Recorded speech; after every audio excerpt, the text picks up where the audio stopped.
आमच्यासाठी प्रत्यक्ष देवतुल्य व्यक्ती आहेत आणि त्यांच्या प्रती आमच्या मनातल्या भावना व्यक्त करायचा, त्यांना धन्यवाद द्यायचा दिवस म्हणजे 5 सप्टेंबर.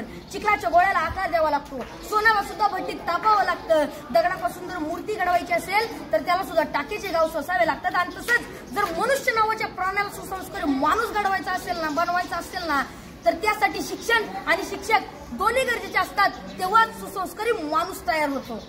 जगावर राज्य करणारा इंग्लंड हा देश आहे आणि या देशाच्या सांस्कृतिक परंपरेने त्यांच्या देशातील शिक्षकांना राष्ट्रपतींइतका सन्मान आणि दर्जा दिला जातो आणि म्हणून तर ते जगावरती राज्य करतात.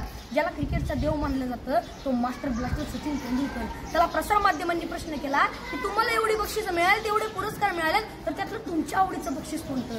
तेव्हा सचिन तेंडुलकरने सुंदर उत्तर दिलं. ते म्हणाले, मला एवढी बक्षीस मिळालीत, मला एवढे पुरस्कार मिळालेत, अहो एवढंच काय, मला सर्वोच्च पुरस्कार भारत रत्न मिळालाय, पण त्यातलं माझ्या आवडीचं बक्षीस कोणतं असेल ना, तर ते म्हणजे मला माझ्या आचरेकर सरांनी दिलेली शाबासकीची थाप. ते जेव्हा म्हणतात ना शाबास सचिन, तेव्हा त्यांची ही शाबासकी मला भारत रत्नापेक्षा सुद्धा मोठी आहे. जी माणसं आपल्या जीवनात मोठी झाली त्यांनी आपल्या आयुष्यातील मोठेपणाचं यशच श्रेय आपल्या शिक्षकांना दिलंय. जगामध्ये एक सर्वात जास्त वाचलं जाणारं आणि सर्वात जास्त विक्री होणारं एक पुस्तक आहे आणि त्या पुस्तकाचं नाव आहे 7 Habits to Highly Effective People. यशस्वी लोकांच्या 7 सवयी. आणि हे पुस्तक लिहित असताना ते लेखकाने जवळजवळ 3000पेक्षा जास्त यशस्वी आणि सर्व क्षेत्रातील लोकांच्या मुलाखती घेतल्या होत्या. तर त्यामध्ये जवळजवळ प्रत्येक यशस्वी लोकांनी आपल्या यशाचं श्रेय आपल्या शिक्षकांना दिलंय.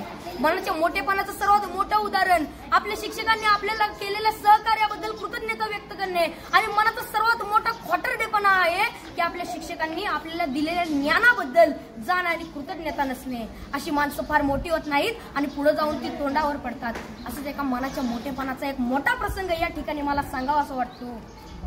एकदा डॉक्टर बाबासाहेब आंबेडकर इंग्लंडवरून भारतात येत होते. ही बातमी त्यांच्या कार्यकर्त्यांना, त्यांच्या आयोजकांना समजली. त्यांचे कार्यकर्ते बाबासाहेबांच्या विमानाची वाट बघत विमानतळावरती थांबले. बाबासाहेबांचं विमान 2-3 तास लेट होणार होतं, पण तरी सुद्धा त्यांचे कार्यकर्ते त्यांच्या स्वागतासाठी त्यांची विमानतळावर 2-3 तास वाट बघत थांबले आणि 2-3 तासानं बाबासाहेबांचं विमान विमानतळावरती लँड झालं. बाबासाहेब खाली उतरले. बाबासाहेबांचे सर्व कार्यकर्ते बाबासाहेबांच्या दिशेने पळत सुटले. ढोल ताशे वाजू लागले. बाबासाहेबांच्या घोषणांनी आकाश दुमदुमून गेलं. बाबासाहेब आप आगे बढ़ो, हम तुम्हारे साथ है. बाबासाहेबांचा विजय असो अशा घोषणा देत होते. कोण बाबासाहेबांच्या पायात पडत होतं तर कोण त्यांना हार घालत होतं. बाबासाहेबांची नजर समोर गेली तर समोर बसलेला एक म्हातारा माणूस मात्र बाबासाहेबांचा हा कौतुक सोहळा अतिशय प्रेमाने पाहत होता. बाबासाहेबांनी गर्दी बाजूला सारली आणि तडकन त्या म्हाताऱ्या माणसाकडे गेले आणि आपलं डोकं त्या म्हाताऱ्या माणसाच्या पायावर ठेवलं. त्या क्षणी सर्व लोक आश्चर्यचकित झाले. एवढे मोठे प्रखंड पंडित डॉक्टर बाबासाहेब आंबेडकर या म्हाताऱ्या माणसाच्या पाया का पडताय? त्या क्षणी बाबासाहेब म्हणाले, हेच ते केळुस्कर गुरुजी ज्यांनी मला माझ्या लहानपणी शिकवलं. गुरुजींना लहानपणीचा भेंबडा आठवायला लागला. मळलेली कपडे, फाटलेली दप्तर, फुटलेली पाटी आणि एवढं ते पोर वर्गाच्या बाहेर बसून वर्गात शिक्षकांनी शिकवलेला शिक्षणाचा एक कण एखाद्या चातक पक्षाप्रमाणे वेचत होतं. वर्गाच्या बाहेर बसून शिकला होता. त्याच्याकडे पाहून ब्राह्मण मास्तर हसला होता, कारण त्याला माझ्या भीमामध्ये उद्याचा ज्ञान सूर्य दिसला होता.